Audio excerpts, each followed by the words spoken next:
Malaikat itu di apa? Malaikat itu kan yo duwe pikiran. Terus iblis yo duwe pikiran. Sing padha-padha pikiran niku ya rada bener iblis. Pikirane lho ya. Tapi nurute bener malaikat. Jadi umpama agama kanut pikiran ya bener iblis. Mergo cara berpikir iblis iku Adam ku sangka lemah, aku sangka api. Berarti keren aku. Nah cara pikirane malaikat wis ora mikir mbok mulya ndi dikongkon ya manut. Jadi agama ini sanad. Agama ini seorang lagi napa? Sanad. Sakjane cara tauhid ya keberatan. Aku ana istilah Baitullah ya keberatan. Wong Baitullah maknane omahe Allah sing takok. Allah manggon wirdi ning Ka'bah. Jadi kita harus ngikuti ulama. Dikatakan Baitullah itu nama penghormatan. Sesuatu itu mulia, maka disebut Baitullah. Bukan berarti Allah nempat di situ. Mergo Allah ndak butuh napa? Tempat. Jadi itu kan jelimet, Mang. Lagi-lagi yang tahu itu ulama. Masjid ya dikatakan Baitullah. Lah nek misale iki masjidé pangeran, malah nek mbok manani lucu. Masjidé pangeran. Berarti iki tempat sujudé pangeran. Nah, kacau kae. Tapi berhubung wong ora paham alhamdulillah demun iki masjidé pangeran. Jajal maknani bahasa Arab. Iki masjidé pangeran, maknani terjemah. Iki tempat kacau. Baru kayak bodoh ora roh nek iku kacau. Jadi kacau. Ya mulane anut ulama. Jadi darani Baitullah apa dikatakan daleme Allah maknane apa idhofatut tasyrif. Napa idhofatut tasyrif maknane omah sing mulia sampai diistilahno daleme Allah. Kalau dalam ngaji-ngaji ulama itu agama ini dari awal unik. Allah melarang sujud kepada batu. Tapi kita sholat itu madhep Ka'bah. Kemudian juga ada batu. Makanya kita harus menanamkan bahwa semua sujud itu lillahi ta'ala. Dan soal ada arah, ya penting arah. Nggak mau arah madhep segoro kidul, repot. Jadi arah itu mau dipakai kesepakatan untuk menunjukkan kalau kita Muslim, arahnya sujud itu ke Ka'bah. Tapi tetap sujud kita hanya lillahi ta'alanya karena Allah. Kanjeng Nabi nanti takok wong Yahudi, Muhammad nak langit bumi ku sok ben hancur pas kiamat. Terus manusa sing mati mulane Adam sementara ditakok endi? Jadi nak takok ngono mirip so. Mirip Yahudi. Nak mirip sugih apa-apa, nak mirip ngamure. Jadi agama ini selalu disoal pakai akal. Jadi agama tanpa akal ya iso berdiri, tapi kalau terlalu bawa akal itu ya repot. Ya makanya tadi itu pentingnya riwayat. Seorang lagi pentingnya apa? Riwayat. Makanya cara Imam Malik itu enggak suka sama agama di logika itu enggak suka. Karena nanti orang yang punya logika terus merasa lebih punya otoritas terhadap apa? Agama. Yo wis sesuai ngono agama iku angel oleh nerangno sampean agama iku. Sampeyan saiki tak bedheki, Nabi Adam diusir kondi. Swarga. Terus swargane Nabi Adam saiki didakon ndi? Mergo swarga iku luase sak langit bumi. Lah nek iku saiki didakon ndi wong? Swarga lebih luas ketimbang langit. Kan enggak mungkin sesuatu yang luas diletakkan di yang sempit. So, akhirnya Mu'tazilah gak percaya anane swarga zaman Nabi Adam. Jadi swarga sing cerita Adam itu tidak sama dengan surga yang nanti arduhas samawati wal ard. Jari ahli sunnah ya sono. Lah ning ndi wis ra roh pokoke ono. Ya itu kan sama-sama terus diterusno wong debat. Ya sudah guys. Nek cara aku wis mlebu sik kok gampang nerangno nek wis bar roh. Secara teori kan gitu, ora roh kok nerangno sak usih. Bro. Ya sudah sampean bu swarga wae lagi apa? Lagi nerangno. Pas aku nerangno kowe ra ning swarga ya wis ra ketemu. Wis kono enak nang cangkem elek ngono wis aku ben nerangno kowe ra ning kono ya wis akhire gak. Apa cocokan sampean? Aku tak nerangno swarga lah sing kono ben nerangno neraka. perkara neraka. Agama itu unik. Ya karena tadi apa ya? Dari awal agama ini di kaum yakilun, tapi akal yang berlebihan itu ya mengganggu agama. Ya sudah, makanya saya ulang lagi itu riwayat ya. Sebagian ini apa? Riwayat. Inna hadzal ilma dinun fangzuru amman ta'khuduna dinakum. Agama ini ilmu, kemudian kamu harus dari sanad yang benar, ya. Dari sanad yang apa? Dari sanad yang benar. Ya sudah seperti itu. Mana itu kulo setuju model kayak sholat sunat safar tidak harus madhep kiblat terus. Jadi agama ini sudah unik. Misalnya gini ya. Sholat fardu kan wajib kiblat, tapi ada sholat yang nggak usah madhep kiblat, yaitu sunat safar. Misalnya orang di pesawat gini-gini. Karena guling-gilingan, hakikatnya kiblat itu tidak fokus kita namun Allah Subhanahu wa Ta'ala. Jadi memang agama, tapi lagi-lagi itu butuh riwayat. Seorang lagi butuh riwayat. Kalau nggak pakai riwayat terus kau Abu Nawas kabeh. Karena tadi Amerika, saya ulang lagi Amerika, itu kalau dibor pas New York itu kena Ka'bah. Lah logikanya kalau arahnya pas itu kan bebas arah. Berarti orang Amerika oleh sholat bebas. Tidak bisa seperti itu, ya tetap anut konsensus ulama sana atau tradisi sana, kiblat itu ngambil arah mana. Karena dia pas. Ya bumi yang ada arah itu secara akal kan hanya rubuk 1/4. Makanya kalau kamu belajar falak itu ada rubuk. Lainnya itu sudah ada arah. Misalnya bumi bulat bola, yang sama atas dikatakan sama-sama di atas. Ya kadarnya hanya 1/4. Lainnya itu sudah dikatakan samping. Makanya seperti Denmark, itu ada daerah yang siang itu sampai 3 bulan, entah berapa siklus sekian puluh tahun. Ada yang lebih lama siangnya, sampai 18 jam. Kalau di Eropa kadang puasa itu sampai 18 jam. Ada yang selalu nggak kena matahari, kayak kutub utara, kutub selatan. Nah makanya kalau misalnya sholat itu ngikuti apa? Kalau ngikuti matahari orang kutub sholatnya hanya maghrib, isya, subuh. Gak wajib poso orang tahu ono rino misalnya. Ya tidak bisa seperti itu. Jadi kalau nuruti logika kan terus berdebat terus. Tapi kalau nuruti rasa sebagai hamba. Orang kutub butuh sujud sama Allah, orang kutub butuh loyal sama Allah dengan memperlakukan puasa. Ya sudah, akhirnya kita harus puasa. Nah, lalu kalau ukurannya matahari, mereka tidak punya matahari. Memangnya puasa itu penyebabnya wujudnya matahari, apa penyebabnya loyalitas sama Allah Subhanahu wa Ta'ala?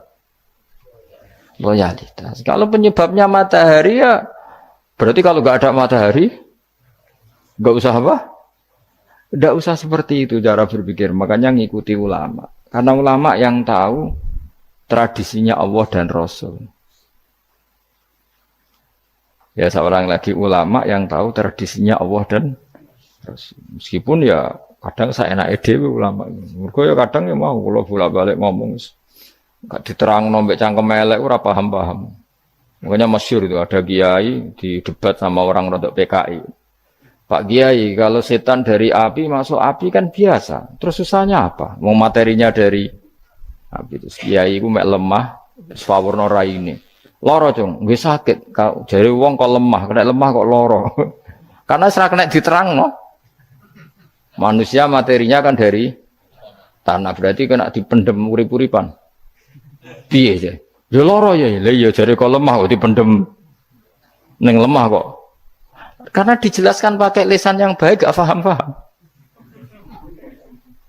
Sebenarnya kita ini ingin selalu baik, tapi ada orang-orang diterangkan cara baik-baik itu.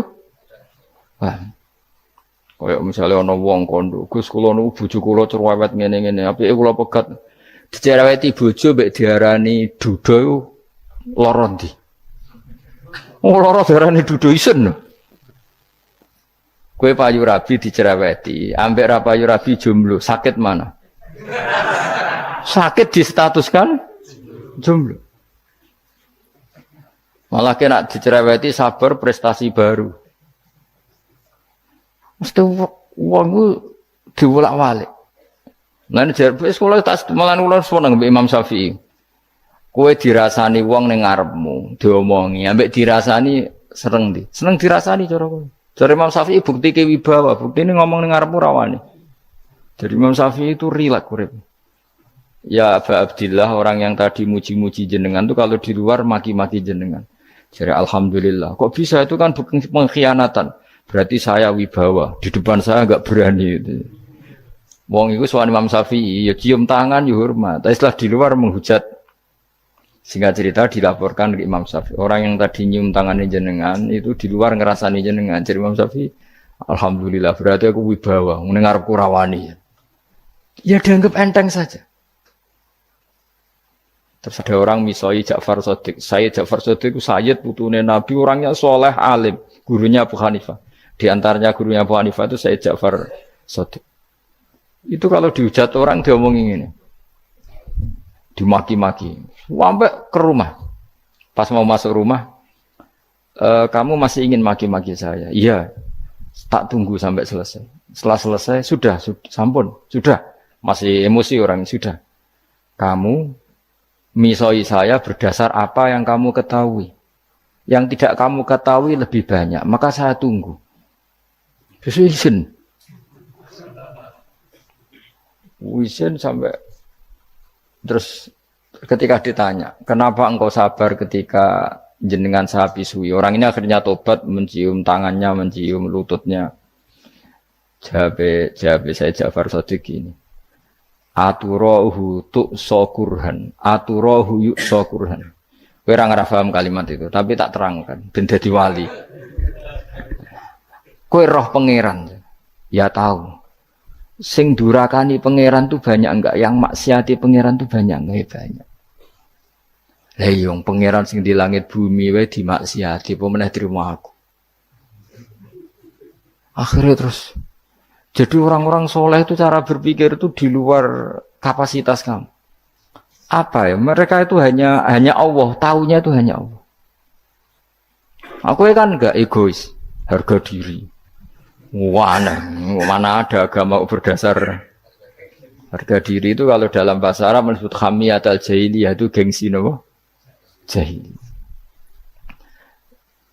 Makanya ketika saya berkali-kali cerita itu, ada seorang ulama dipanggil tetangganya, nom. Setelah sampai situ, sudah kembali saya tidak butuh kamu. Setelah sampai rumah dipanggil lagi, sudah kembali lagi sampai 3 kali. Ulamanya tetap ceria, tetap nyaman. Ketika ditanya, kenapa engkau tetap nyaman? Wahai pemuda, kamu itu tetangga saya. Kata Allah dan Rasul, nak kue iman be Allah Rasul, kon ngapi itu tangga, kon ngundang aku ya teko. Ya seneng nuruti perintahnya. Ketika kamu nyuruh saya kembali, ya saya kembali. Memang itu keinginan kamu. Kue tanggaku, aku kon nurut bek tonggo. Aku ora urusane bek kue. Aku mau nyaman bek perintahnya. Oh, nangis pemuda tadi itu tobat. Kalau kamu kan warga diri, orang kok dipimpong. Nes gak bakat wali blas. Ya. Jadi orang dulu itu nyaman. Karena pikirannya namun Allah Subhanahu wa ta'ala.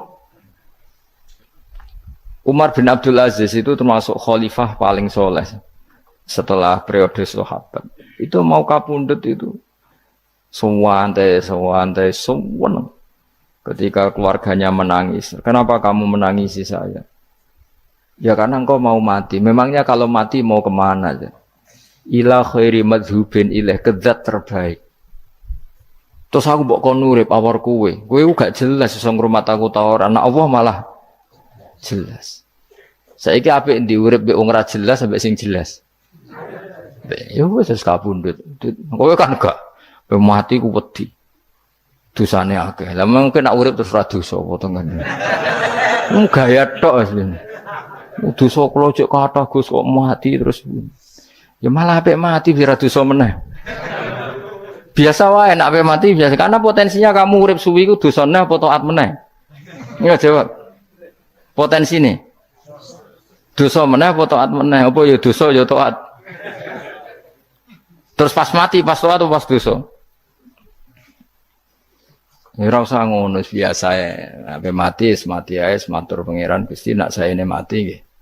Mati mawon nak saya ini urip nggih. Urip mawon Gusti semua anut jenengan wis. Zaman kula urip sing ngrumat nggih jenengan mungkin sampean mati sing ngelola nggih napa? Jenengan pun donya sing ngurusin jenengan. Kan sebenarnya kalau kita berpikir gitu kan nyaman. Zaman kamu hidup yang mengendalikan jantung, paru-paru, oksigen juga Allah. Dan kamu enggak tahu caranya, tahu-tahu hidup.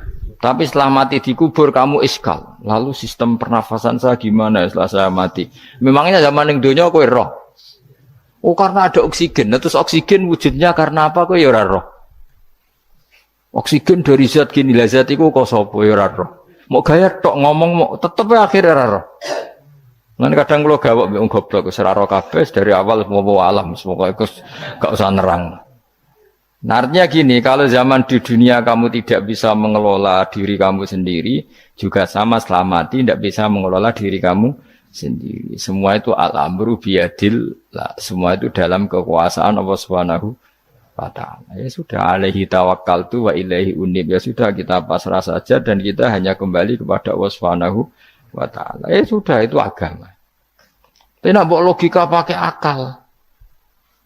Wah itu orang mati itu sudah nggak bisa apa-apa, sudah jadi tanah gini-gini. Ya, masalah catekar rak yang ngerti, nek jadi tanah itu tidak bisa apa-apa. Tapi masalahnya kita ini dikendalikan oleh zat yang bisa mengelola semua. Yaitu Nabi Adam diciptakan juga dari tanah.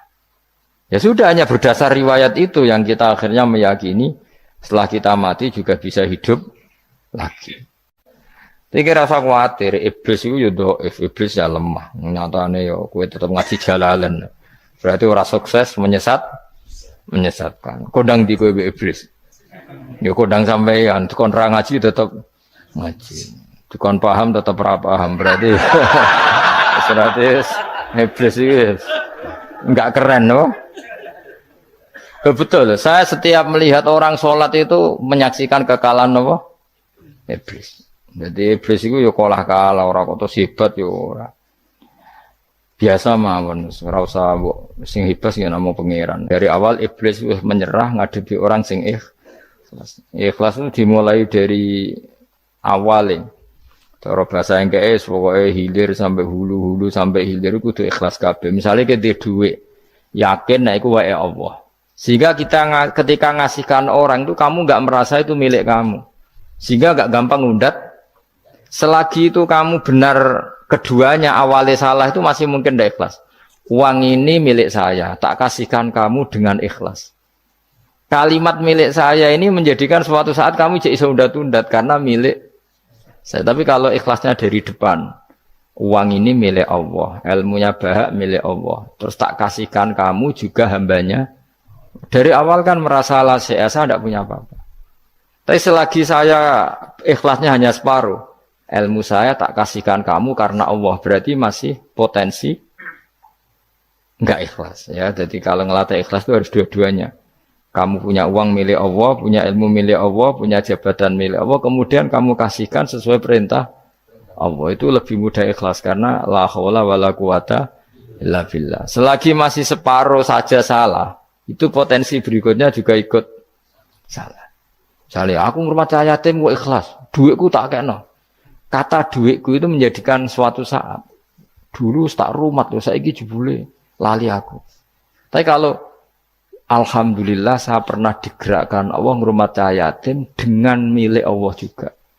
Sehingga kita sekedar pernah melakukan ketaatan ini senang. Enggak penting berikutnya anak yatim ini nanti peduli kita apa enggak, enggak penting. Yaitu ikhlas ya. Ikhlas itu sesuatu yang semuanya lillahi ta'ala ya, dan inna sholati wa nusuki wa mahyaya wa mamati lillahi rabbil alamin. Itu masyhur itu khilafnya ulama. Apakah malaikat itu termasuk umatnya Kanjeng Nabi Muhammad sallallahu alaihi wasallam? Ada ulama yang mengatakan cara pandang Nabi diutus itu untuk mensolehkan yang tidak soleh atau mensolehkan yang potensi tidak soleh. Kan orang itu ada dua, ada yang memang tidak soleh disolehkan. Ada yang potensi tidak soleh. Sebetulnya sudah soleh, tapi potensi juga tidak soleh. Terus disolehkan. Nah malaikat ini kan tidak berpotensi maksiat. Sehingga agak butuh Nabi. Seorang lagi malaikat itu kan nggak mungkin nggak soleh, selalu soleh. Berarti nggak butuh nabi. Itu cara pikiran Imam Suyuti. Sehingga dia mengatakan Quran itu memperingatkan semuanya kecuali malaikat. Karena malaikat tanpa diperingatkan sudah soleh. Tapi kata ulama yang lain tidak seperti itu. Malaikat tetap senang sebagai umatnya Rasulullah Shallallahu Alaihi Wasallam karena butuh status tasyrif. Tasyrif itu keren. Nanti takok itu melok kelompok isopo, melok kelompok Kanjeng Nabi Muhammad Shallallahu Alaihi Wasallam. Sehingga kalau nanti ditanya Allah, mimman anta misalnya, min ummati habibika Muhammad, itu keren. Kayak termasuk umatnya kekasihmu Nabi Muhammad Shallallahu Alaihi Wasallam. Lalu kamu ngikuti apa? Yo min ahsani kitabik, macam ngikuti kitab terbaikmu ya Allah. Sehingga mereka ikut umatnya Nabi bukan karena disolehkan, tapi karena tasrif, satu kehormatan. Itu yang diikuti ulama. Tradisi kita ahli sunnah ngikuti yang pendapat itu. Ngikuti bahwa malaikat pun suka dikategorikan umatnya Kanjeng Nabi Muhammad Sallallahu Alaihi Wasallam karena nambahi tasrif. Nambahi apa? Tasrif. Masyhur itu Imam Suyuti dalam hal ini kita ngikuti ulama mayoritas, bukan ngikuti yang ini. Masyhur kan Jibril ditanya, kan itu ketika Jibril ketemu Nabi Muhammad ditanya, untungnya apa kamu jadi safir? Safir itu kira-kira terjemahan bebasnya panitia saya. Jibril itu kan ya jauh dari langit turun bumi, dari langit itu kan jauh. Terus kamu untungnya apa? Karena Jibril itu tahu betul peristiwa yang pernah dilakukan Allah. Yaitu kayak apa malaikat yang di langit bisa diusir karena kesalahan tertentu. Malaikat yang sok suci kayak siapa itu Harut Marut juga dihinakan seperti itu. Dan Jibril tahu betul Allah itu yaf'alu ma yasha. Jadi yang sekarang malaikat bisa saja jadi pokoknya tahu betul Allah bisa melakukan apa saja. Karena Jibril tahu betul Allah, karena dia ketua malaikat. Kan kita tahu misalnya ada sejarah siapa? Harut Marut, dari malaikat menjadi hina seperti itu. Terus Jibril akhirnya tanya, ya sudah, Jibril punya apa? Terus ditanya Nabi, kamu untungnya apa setelah jadi safir saya, jadi panitia yang ngurusi wahyu. Terus kata malaikat Jibril, saya tidak pernah merasa aman, apakah saya selalu dalam posisi ini, posisi terhormat, kecuali setelah menjadi safir, menjadi pelayan kamu, ketika aku distatuskan oleh Allah, apa itu, innahu laqaulu rasulin karim dzi quwwatin indadil arsy makin muta'in tamma amin. Terus kata fa amin tu ba'du, baru setelah itu saya merasa aman, bahwa posisi saya aman, karena Quran itu abadi ila yaumil qiyamah ila mala mi'adalah, pokoknya Quran itu abadi, dan di Quran itu saya distatuskan muta'in sama amin. Berarti saya merasa aman, tidak akan dirubah kestatusan saya malaikat semenjak saya jadi safirmu. Intinya Jibril juga mendapat kehormatan karena ngitmai Quran. Paham ya? Makanya kita di sini mengatakan ini pendapat Imam Suyuti, tapi hampir semua ulama berpendapat apa? Malaikat pun ikut mendapat berkahnya Kanjeng Nabi Muhammad Shallallahu Alaihi Wasallam. Jenenge apa? Berkah tasrif, apa berkah apa? Tasrif. Jadi punya status kehormatan. Nah, yang dikatakan Imam Suyuti itu murni logika. Murni logika tadi, yang namanya Quran itu memberi peringatan supaya enggak soleh menjadi soleh, dan malaikat tidak butuh itu karena sudah selalu soleh ya. Jadi itu logika saja, tapi kita berkeyakinan malaikat pun butuh, tapi untuk kehormatan.